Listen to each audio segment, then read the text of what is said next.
Gracias por estar con nosotros. Yo soy Carlos Flores, su anfitrión. Hoy el entrevistado, Jorge Órdenes, nos está hablando acerca de la realidad boliviana. Estamos indagando un poco sobre la literatura, sobre las letras, la cultura, muchas cosas, porque no daba para menos.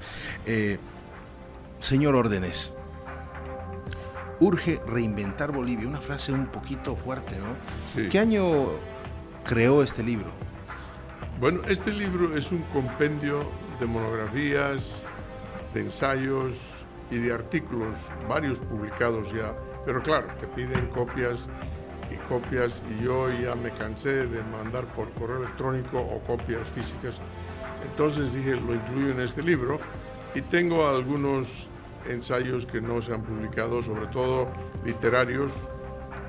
Tengo un ensayo bastante extenso sobre la novela de Alcides Arguedas, Raza de Bronce, que ha caído bastante del agrado de varias personas que me han llamado, porque hay poco estudio literario detallado de obras de bolivianos en Bolivia, porque no hay literatura, y yo tengo un doctorado en literatura y una licenciatura en economía, y he trabajado en el Fondo Monetario 27 años, y fuera de eso enseñaba en universidades, sobre todo literatura, incluyendo acá, y también relaciones internacionales aquí en la UTSA. O sea que toda esa gama esa experiencia está reflejada en los artículos que están es una colección de ensayos, monografías y artículos. Ya, ahora, ¿por qué el título? Porque porque es importante decirlo, porque está barrocamente señalado, o por lo menos incluido en el contenido del libro. ¿Por qué? Porque en nuestro sistema universitario y en nuestro país no enseñamos humanidades. Y sin humanidades tú no puedes tener un país. ¿A qué se refiere con humanidades? Bueno, con humanidades me refiero a que tú tienes que enseñar en las universidades y tienes que ofrecer licenciatura en filosofía. Porque la filosofía tiene campos como la ética y la estética, que se hermanan en toda cultura desde la época de las cavernas. Ética y estética. Ya, si no practicas, aprecias y promueves la estética, no tienes la civilización occidental u otras. Ya. La estética es el arte, y no tenemos cursos en Bolivia de nivel terciario, o sea, universitario, de historia del arte, ni siquiera el arte boliviano. ¿No somos exquisitos? Somos exquisitos, pero mayormente porque nos decimos unos a otros que lo somos. Y además tienes mucho arte en Bolivia. Bolivia, como otras colectividades, tiene un despliegue de arte riquísimo, no solamente pictórico, sino que en música, tienes en literatura, pero nadie lo estudia. Por lo tanto, tú te vas a una feria del libro en Bolivia, no voy a decir cuál, porque todas son iguales, muy queridas, muy trabajadas y sobre todo muy bien llevadas. Pero ¿quién compra un libro cuando hay nadie que te dé una crítica sobre ningún libro que hay, en ningún medio? Porque nadie estudia literatura, excepto ciertos cursos de apreciación, de historia quizá de la literatura, creo que hay en la Universidad Estatal. En La Paz hay filosofía y letras, pero filosofía y letras desde hace ya más de un siglo son dos campos muy separados. Es mucho el material que hay solamente en literatura boliviana para ponerlo con filosofía. Son dos licenciaturas separadas, ¿ya? Mientras no tengas la estética bien tratada en crítica, no puedes tener ética. De la estética a la ética hay un paso muy importante. El ejemplo más categórico son las catedrales de Europa o del mundo. ¿Ya? Son un despliegue increíble de arte arquitectónico, sí, y de arte pictórico. ¿Y para qué vamos a hablar de los cuadros del Vaticano, de cientos de artistas? Exacto. Esas corrientes religiosas, algunas políticas, se han basado en el arte para poder hacer su reglamentación, para poder practicar su doctrina y proyectar su mensaje. Esa es la historia. porque nosotros no tenemos eso en Bolivia. Lo tienen en la Argentina, lo tienen en Chile, lo tienen en México, España, en fin, los demás países. ¿Por qué? Porque es muy importante. Y mientras tú no tengas en Bolivia las universidades privadas, sobre todo, y las estatales, si es que se puede, que enseñen una licenciatura en Historia del Arte Boliviano. Imposible. Bueno, no es bueno, lo que le digo, Historia de Bolivia. Bueno, ya. También. No es comercial, bueno, pero lamentablemente estamos por ese lado, ¿no? Ya, entonces yo te respondo a eso y le respondo a todos los que siempre me han dicho eso. En la historia de la humanidad, la enseñanza del arte, historia del arte, incluso filosofía y también historia, ha sido para gente que puede financiarla, no que quiera vivir de ella. Los grandes artistas, claro que han vivido de ella, Picasso, en fin. Sí. ¿No? Pero hay mucho artista que vive precariamente porque le gusta pintar y pinta y nada más. Otros son ingenieros y pintan, otros son escritores y médicos. El doctor Marañón es el ejemplo más categórico en España. Y hay otros, ¿no? En varias partes del mundo. O sea que hay gente que es profesional en otro campo y escribe. Pero en literatura, para tener crítica, para tener apreciación, para tener un campo en que la gente pudiente, y aquí en Bolivia hay, y a mí, yo lo he escuchado varias veces, ¿dónde puedo mandar a mi hijo a que estudie arte, historia del arte? No cómo pintar, sino quién pintó, por qué, a través de los siglos. Exacto. Los nombres, las obras, las corrientes, el orbe histórico, de ahí viene otra vez la historia, el contenido, la filosofía. No, claro, todo. Esas son las culturas.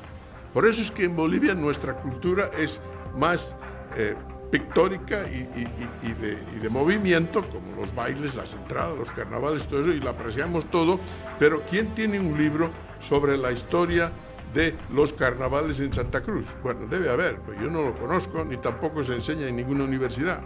Ese es el problema, debe haber, pero no lo enseñamos en la universidad. Esa es parte de la literatura boliviana. O solamente nos acordamos para el carnaval, nada más. Cuando tú tienes licenciatura en estos campos, estamos hablando de historia del arte boliviano, historia de Bolivia, y la historia de Bolivia es fascinante a propósito. A mí me parece que es una barbaridad que no la enseñemos al nivel universitario hacia la licenciatura en historia de Bolivia. Esos componentes te dan todo el material humano, todo el planteo humano, la actitud humana para tener una ética mucho mejor que la que tenemos. A eso voy. Por eso el nombre del libro. Parece que es intangible, ¿no? Claro, es intangible. Claro, pero es muy importante, es como el alma, ¿no? Pero es muy palpitante. Sí. Culturalmente enriquecedor, civilizador. Civilizador quiere decir que no nos peleemos, ya que dialoguemos. ¿Y por qué ese planteo ético basado en la estética? Porque de esa ética y no de otra parte van a salir las leyes. Van a salir las reglamentaciones que regulen nuestro comportamiento. No, la gente educada se lleva mucho mejor entre ella. Ya, de ahí el libro, porque en Bolivia no enseñamos al nivel terciario ninguna de estas cosas, y deberíamos enseñar historia de Bolivia, y de ahí historia de la literatura, pero por supuesto. Debemos enseñar historia de Iberoamérica, por supuesto, si no, no tenemos cómo comparar. Jalón de orejas para el Ministerio de Educación por eso el en el país. De este libro. Me alegro que haya tenido oportunidad de decirlo así públicamente. Ya lo he dicho en varios programas. Y también hace otras críticas también, por ejemplo, en el orden político, por ejemplo, en la división política. Desde luego... me llama la atención, perdón que le corte, por ejemplo, no sé, hace 20 años atrás escuchaba yo al señor Untoja, usted lo debe ubicar, sí. Que quería él, por ejemplo, reinventar Bolivia, pero desde el punto de vista de fronteras, porque estaban mal repartidas los departamentos, por ejemplo. ¿Usted algo así o nada? Acá aquí otros. No, eso, no, para nada. Esa es una cuestión física. Los departamentos y sus delimitaciones a mí me parece importante en cierto sentido, porque hay jurisdicciones político-económicas que aclarar. No, eso está bien, pero desde el punto de vista ético, ¿no? Hay que educar mejor al boliviano. Y de eso estamos hablando.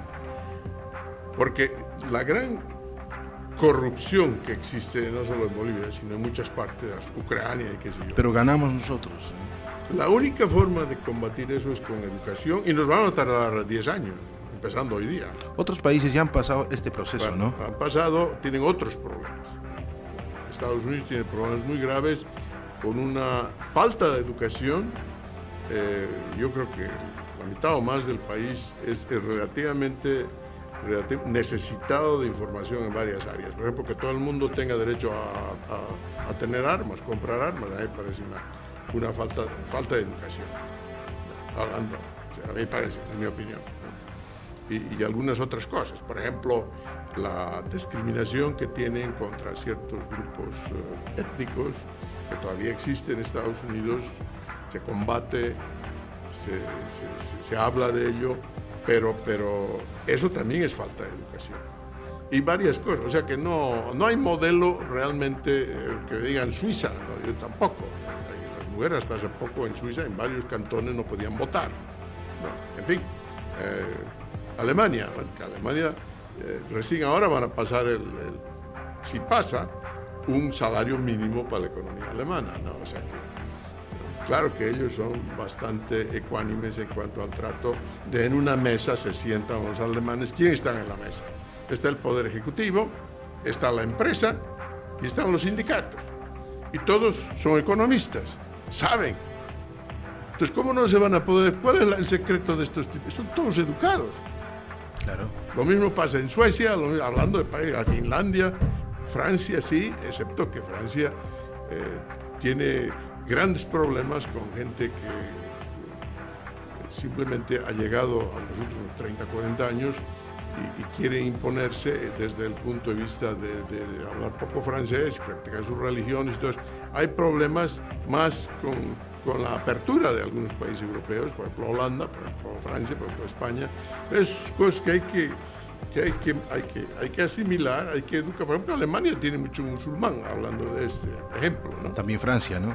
Francia tiene un poco más en proporción. Creo que están en peligro de pérdida de identidad.